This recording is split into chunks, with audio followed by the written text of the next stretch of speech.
Hello and welcome for another tips and tricks. So ngayon ay gagawan po natin ng tutorial ang comment ng dalawa nating viewers and subscribers.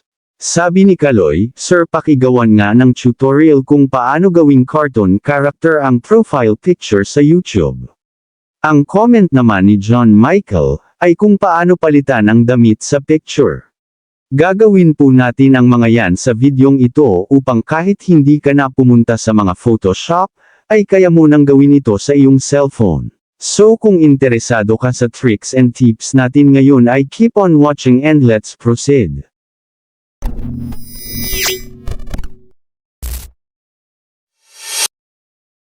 So ayan, shout out muna kay John Michael. Paano magpalit ng damit sa picture, yan ang una nating gagawin. At para magawa natin ito ay pumunta sa Play Store, at i-install ang app na Google Gemini. Then once na-install mo na, ay open mo lang ito. Then dito ay may makikita ka na plus sign sa ibaba.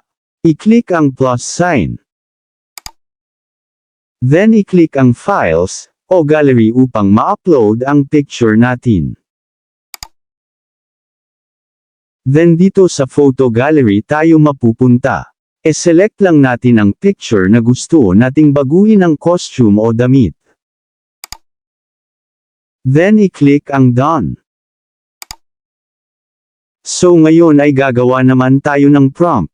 So English or Tagalog ay pwede dito. Gawing tuxedo ang costume. Ganun lang po kasimple. So nasa inyo po kung anong klase ng damit o costume ang gusto po ninyo. Then i-click ang send icon. So wait lang natin saglit, then tingnan natin ang magiging resulta. So pagkatapos ng ilang seconds ay eto na ang resulta. Napalitan na ng tuxedo ang costume, o damit ng lalaki sa larawan. So nice. Ganun lang po kadali mag-edit ng picture dito sa Google Gemini. Hindi mo na kailangan pumunta pa sa mga Photoshop at magbayad upang ma-edit ang picture. Napaka-astig diba? At para naman ma-saved sa ating mobile phone ang picture, ay i-tap lang natin ito. Then i-click ang save sa ibaba. So sana nakatulong po ito kay Sir John Michael. So ngayon ang sunod naman ay yung request ni Sir Kaloy. Paano gawing cartoon character ang profile picture sa YouTube? So una ay i-upload muna natin ang picture na gusto nating gawing profile. I-click ang plus sign. Then i-click ang Files or Gallery. Then i-tap ang ating picture. Then i-click ang Done. So ngayon ay gagawa naman tayo ng prompt. Pwedeng Tagalog o English, wala pong problema. Gawing cartoon character ang larawan.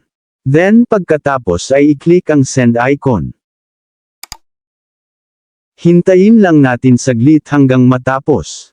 Ilang seconds lang at tapos na. So scroll lang natin pataas. At boom, na-transform na sa cartoon character ang ating picture. E-tap lang natin ito. Then i-click ang save sa ibaba upang ma-save sa ating cellphone ang picture. Then punta lang tayo sa ating YouTube channel or account. Then i-click ang profile. At dito sa picture, ay i-click ang upload. Then mapupunta tayo sa ating photo gallery. Dito ay i-select lang natin yung ating cartoon character na picture. Pagkatapos ay i-click natin ang Done. So ganyan lang po kadaling palitan, at gawing cartoon character ang profile picture sa YouTube channel or account. So sana po ay nakatulong kay Sir Kaloy ang tips and tricks natin. At kung may natutunan ka sa tricks and tips natin ngayon, ay baka po pwedeng humingi ng like, at pasubscribe na din po sa ating channel. So ayan, sana po ay nagustuhan nyo ang video natin ngayon, at maraming salamat po sa mga nag-subscribe, at kung bago ka palang napadaan sa channel na ito, at gusto mo ng mga ganitong video, ay huwag po sana kalimutang mag-like, subscribe, at pindutin ang notification bell button, upang updated po kayo once na mag-upload ako ng bagong video. So thank you for watching, and God bless po sa lahat.